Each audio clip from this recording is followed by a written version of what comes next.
ఉంటేనే మంచిగా వినిపిస్తుంది.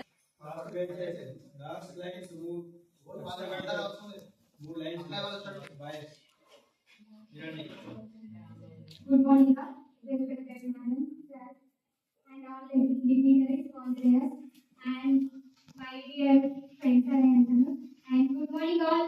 Good morning, sir.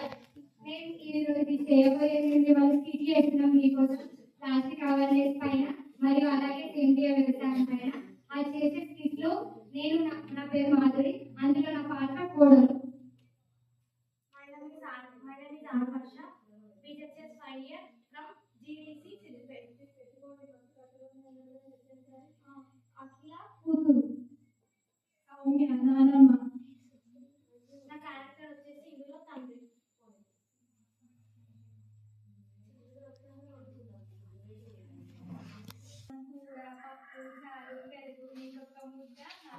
క్యారెక్టర్స్ చెప్పారా వాళ్ళకి? వాళ్ళ నానమ్మ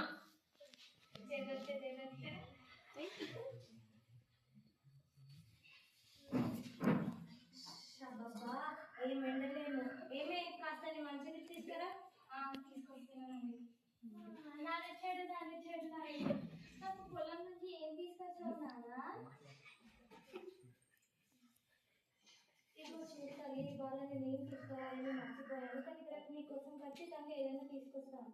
సరే నాన్న. ఇది ఏమే లోపలికి వెళ్ళి కొన్ని పైసలు తీసుకురాబో.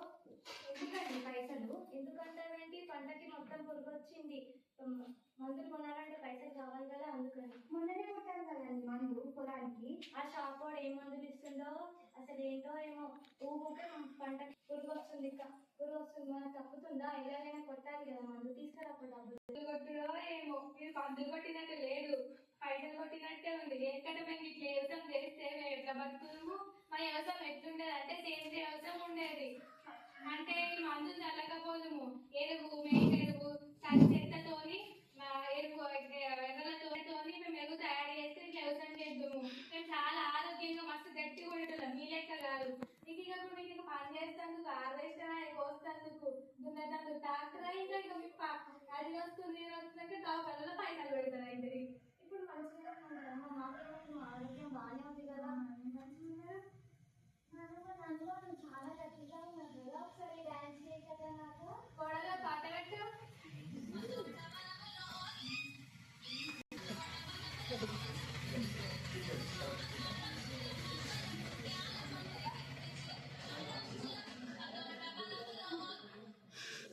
చూడు నాన్న ఎంత బాగా డాన్స్ చేసింది, నువ్వు కూడా అలా చెయ్యవు. నాన్న చాలా గట్టిది నిజంగానే. అవునండి, అది నిజంగానే చాలా బాగా డాన్స్ చేశారు. అవునండి, అత్తయ్య గారు చెప్పింది నిజమే. ఆ కాలంలో మన తాతలు మన నాన్నమ్మలు మంచిగా గట్టిగా తిన్నారు కాబట్టి వాళ్ళు ఇప్పుడు వాళ్ళు కూడా అంత మంచిగా ఉన్నారు. అదే విధంగా అదే చెప్పిన దాంట్లో ఏమాత్రం తప్పలేదండి. వాళ్ళు అప్పట్లో సహజంగానే పండించేవాళ్ళు. అవునండి, మన ఊర్లోకి సిద్దిపేట నుంచి చదువుకునే విద్యార్థులు వచ్చిందండి. వాళ్ళు చెప్తుంటే నేను విన్నాను ఏంటంటే, మనము మందులతోని పంటను పండియద్దు, సేంద్రియ వ్యవసాయం చేయాలి, అలాగే సేంద్రియ ఎరువును మనమే తయారు చేసుకొని పొలాలలో జరగాలని వాళ్ళు చెప్పినండి. అవునవును నాన్న. మొన్న హాస్టల్కి వచ్చి కూడా అక్క వాళ్ళు కూడా వచ్చారు. ప్లాస్టిక్ లో ఫుడ్ తినొద్దని, సేంద్రియ వ్యవసాయాన్ని వ్యవసాయం చేయాలని మంచిగా చెప్పారు మాకు కూడా. నాకు మొన్న ఎప్పుడు ప్లాస్టిక్ బాక్స్ లో పెడతావు కదమ్మా రైస్, ఇప్పుడు నుంచి స్టీల్ బాక్స్ లో పెట్టామా, అట్లాంటి ఫుడ్ మంచిది కాదంటామా. సరే తల్లి. సరే మరి ఇప్పుడు ఏం చేద్దాం అంటే, చిట్కలు చెప్తుంది, నువ్వు చెప్తున్నావు, అమ్మ చెప్తుంది కదా. ఆ సేంద్రియ వ్యవసాయం ఏంటో మొన్న నువ్వు విన్నా అంటున్నావు కదా, నాకు తెలియదు, అది ఎలా చేస్తారో కాస్త చెప్పాలి. ఆ పిల్లలు చెప్తుంటే నేను విన్నానండి. మా ఇంట్లో ఉన్న చెత్తను తడి పొడి అని 2 విధాలుగా మనం ఫస్ట్ వాటిని సపరేట్ చేసుకోవాలండి. తడి పొడి చెత్త అంటే ఏంటంటే, పొడి చెత్త అంటే ప్లాస్టిక్ కవర్లు అలాంటివన్నీ పొడి చెత్త కిందికి వస్తాయి అనమాట. తడి చెత్త అంటే మన వంటింట్లో మిగిలిపోయిన కూరగాయలు, అలాగే అన్నము, వీటితో ఈ పొడి చెత్తలను మనం చెత్త బండిలో వేసేసేయాలి. అదే విధంగా ఈ తడి చెత్తను మనమే ఉంచుకొని ఈ వంటింట్లో మిగిలిపోయిన అన్నము, కూరగాయలు, అదే విధంగా ఆవు పెండ, బర్రె పెండ, అదే విధంగా కొన్ని ఎరువులతో కలిపి మనమే సేంద్రియ ఎరువులు తయారు చేసుకొని దాన్నే మందులుగా వేసుకొని మందులు వాడకుండా ఈ సేంద్రియ ఎరువులనే పొలంలో చల్లడం వల్ల పంట దిగుబడి మంచిగా వాడడం వల్ల మన ఆరోగ్యం కూడా మంచిగా ఉంటుందండి. మనం సేంద్రియ వ్యవసాయం చేద్దామండి. సరే, నువ్వు చెప్పింది నాకు కూడా చాలా బాగా నచ్చింది, చాలా బాగా అర్థమైంది.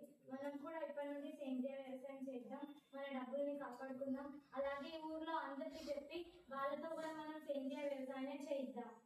ఇక్కడనే వెళ్తున్నారు బిడ్డ. ఈ భూతలిని ఎంత కలుషితం చేసి ఎట్లా భరిస్తుంది ఆ భూదేవి. దేనిలో మంచి పని చేసారు, సేంద్రియ వ్యవసాయం చేయరు బిడ్డ. మంచిది, మన ఆరోగ్యం మంచిగా ఉంటుంది, గట్టిగా ఉంటారు. ఊరలోకి సేంద్రియ వ్యవసాయం చేయిద్దాం, మన ఆరోగ్యాన్ని కాపాడుకుందాం, ప్లాస్టిక్ వాడకాన్ని తగ్గిద్దాం,